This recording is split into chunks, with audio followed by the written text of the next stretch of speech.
এখানে আমি নিয়েছি থোর, কলা গাছের থোর বাড়িরই ছিল, তো বাড়ির গাছের থেকে এই থোরটা কেটে নিলাম।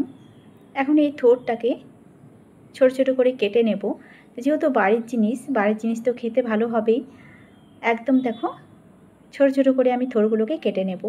প্রথমে একটু গোল গোল করে কেটে নিয়ে জলের মধ্যে ফেলবো। আর থোরের যে একটা আঁশ থাকে সেই আঁশটাকে আমি আঙ্গুলে করে এভাবেই পেঁচিয়ে পেঁচিয়ে বের করে দেব। ছোট ছোট গোল গোল করে এভাবেই থোরগুলোকে কেটে নিচ্ছি।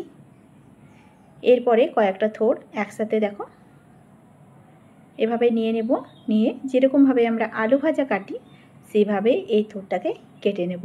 ভীষণই কচি ছিল থোরটা, যেহেতু কাঁচকলা গাছের থোর এটা, আর আজকেই কাটা হয়েছে থোরটা। আমি ছোট ছোট করে আলু ভাজার মতো কুচিয়ে নেব। এখানে দেখো বেশ কতগুলো আমি থোর কেটে নিয়েছি। থোরগুলোকে এবার ভালো করে ধুয়ে পরিষ্কার করে নিয়েছি। অন্যদিকে গ্যাসের চুলায় বসিয়ে দিয়েছিলাম কড়াইয়ের মধ্যে দিয়ে দেব সর্ষের তেল। আজকে কোনো মশলা ছাড়াই একেবারেই হালকা পাতলা এই থোরটা ভাজি বানাবো। কড়াইয়ের মধ্যে সর্ষের তেল দিয়ে দিলাম ফোড়নের জন্য দুটো শুকনো লঙ্কা। লঙ্কাটাকে একটু ভেজে নেব নাড়াচাড়া করে। এরপর এখানে দিয়ে দিচ্ছি কালো জিরে। থোরে কালো জিরে ফোড়ন দিলে খেতে ভীষণই সুন্দর হয়। কালো জিরে দেওয়ার পরে আমি দিয়ে দিচ্ছি এর মধ্যে কেটে রাখা থোরগুলোকে। ফোড়নটা একটু ভাজা হয়ে গেছে, এবার আমি থোরগুলোকে দিয়ে দেবো।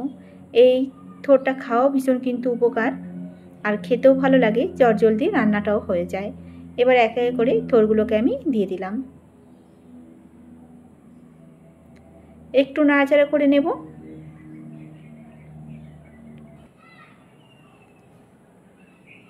এভাবেই দেখো একটু নাড়াচাড়া করে নিতে হবে।